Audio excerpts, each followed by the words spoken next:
it's time to say goodbye. And I have to thank the fans. Pete Sampras, the tennis legend with 14 Grand Slam titles, had a hidden opponent throughout his career, thalassemia minor. Not only this, he battled a series of nagging injuries and diseases that forced him to retire early. Want to know exactly what happened with this legend? Let's get into it. Pete Sampras was born on the 12th of August, 1971, in Washington as the third child of his parents. Sampras came into the world into a very religious family and had to attend regular services of the Greek Orthodox Church every Sunday. At the age of just 3, he one day found a tennis racket in the basement of his home and spent hours hitting the ball against the wall. Who would have known that this 3-year-old kid would be making history with this little tennis racket? His family moved to California in 1978, and the warm climate there allowed Pete to play tennis more often, idolizing the great Rod Laver. His initial teachers were Robert Lansdorp and Peter Fischer, who helped the kid hone his skills and be better prepared for Wimbledon, which was the ultimate goal. Fischer taught Pete to play with the single backhand instead of the double backhand he used previously, and this made a lot of difference. Pete stepped into professional tennis in 1988 at the age of 16 and showcased his potential by defeating then-world number 8, Tim Mayotte. After a couple of years full of struggle and hustle, Pete finally won his first singles title in 1990 by defeating Andre Agassi, Mayotte, and Andres Gomez in the finals. The same year, Pete also won his first Grand Slam title at the U.S. Open and became the youngest ever male player to win the championship. Sampras kept playing and improving every day and got to number 1 in the rankings in 1993. This started a heated controversy in the media and among fellow players because Pete had not won any Grand Slam titles so far, but still got the number 1 position. Well, Pete replied to all the criticism by capturing his first of 7 Wimbledon titles just 3 months later, beating former world number 1 Jimmy Courier. A very memorable and emotional moment for Pete came in the quarterfinals of the 1995 Australian Open. Sampras' longtime coach and a very close friend, Tim Gullickson, had mysteriously collapsed during the tournament and was sent back to the United States, where he was diagnosed with brain cancer. When one of the fans shouted at Pete to win the game for Gullickson, he became so emotional that he visibly started weeping during the game. The moment shows Pete's true and gentle nature and how important his friends and family were to him. Pete did win that match for Gullickson after defeating Courier in that match. Pete was nearly undefeatable in his career and defeated every opponent he faced, except for one, the one that nearly cost him his career. Pete struggled with beta thalassemia minor, a severe genetic blood disorder that causes the individual affected to experience problems with mild anemia, repeat infections, and abdominal swelling. One incident where this dangerous disease affected Pete's game was during the quarterfinal match of the 1996 U.S. Open against Alex Corretja, where Sampras vomited on the court during an ongoing match. According to the doctors, the reason for this issue was dehydration, which was ultimately caused by his disease, beta thalassemia minor. However, Pete still managed to continue the game and even win the game as well as the tournament, showcasing exceptional courage and dedication towards the game. For Pete, it wasn't just thalassemia that stood ahead of his game. He also fought a long battle of injuries that affected his play really badly.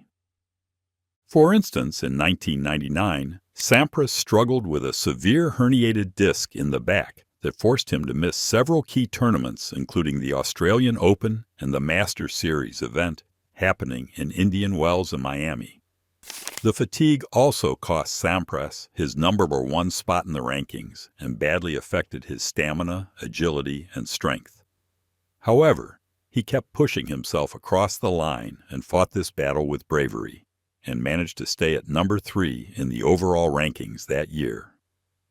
But this was not the only time. Just a year later, to the back injury, Pete struggled with tendinitis in his left shin in 2000. The injury was so dangerous that it almost stopped Sampras' movements and forced him to miss the French Open. The injury directly affected Sampras' movement and agility, the two key factors for him on the court. During this injury, some experts had even stated that it was over for the man, but we all know it wasn't. Sampras not only returned to the court, but also won his 7th Wimbledon title as well. In short, Pete did not only face other professional players on the court, he also faced a major disease and so many injuries that continuously tried to stop him from playing the game he loved. However, Sampras managed his physical and mental health exceptionally well during these times and made sure his focus was only on the game. On the 30th of September 2000, Sampras married the American actress and former Miss Teen USA Bridget Wilson. With her, Pete had 2 sons, born in 2002 and 2005. Both parents gave up their professional careers to raise their children out of the public eye, something very different from what celebrities do these days. Speaking of this, what are your thoughts about it? Should parents give their children media exposure, or should they keep them unexposed? Let us know in the comments. Coming back to the topic, Sampras was an all-court player who was later recognized as one of the best serve and volley players of all time. Sampras' strategy was pretty simple. Stay offensive from the baseline, put the opponents in a defensive position, and then finish points at the net. And while it might look very simple and predictable, Sampras managed to win 7 Wimbledon, 5 U.S. Opens, and 2 Australian Opens with the same strategy. Speaking of opponents, Sampras faced and defeated a number of good tennis players during his career. However, with a few of them, the matter ahead of the game. One such name was Andre Agassi, who was a fellow player of Sampras. Sampras and Agassi were known as respectively the best server and the best serve returner of their era, and the feud between them was one of the greatest of all time. Agassi and Sampras played a total of 34 games against each other, with Sampras winning 20 out of them. One of the most memorable matches of these legends came at 2001 U.S. Open quarterfinals, where the whole match was played with breaks of serve. Another name that comes to mind is Patrick Rafter. Rafter and Sampras came head-to-head 16 times, and Sampras won 12 out of it.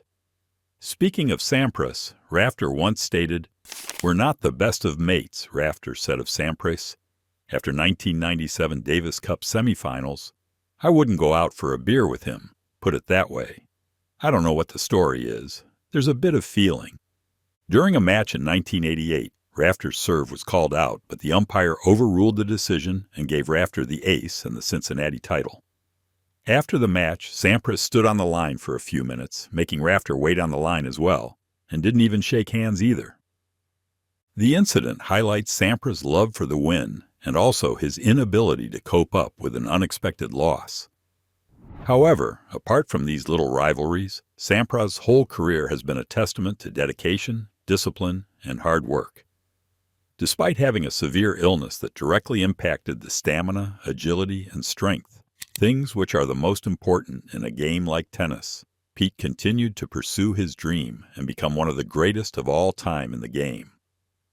Pete announced his retirement from the game in 2003 in order to take care of his kids. However, he kept playing and promoting tennis through multiple exhibition matches and ceremonies in the later years. From the life of Pete Sampras, we learned 3 very important lessons. First, challenges are only effective if you let them be. If you face them bravely like Sampras, they're just another scratch on the knee that fades away.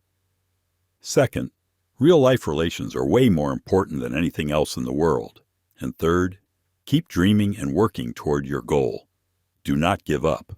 So, this was the story of the legendary Pete Sampras and his unforgettable battle with thalassemia. Make sure to like the video and subscribe to the channel to get more interesting stories on your feed. And yeah, hit that bell icon so you get notified every time we put something valuable for you. We'll see you soon. Stay tuned.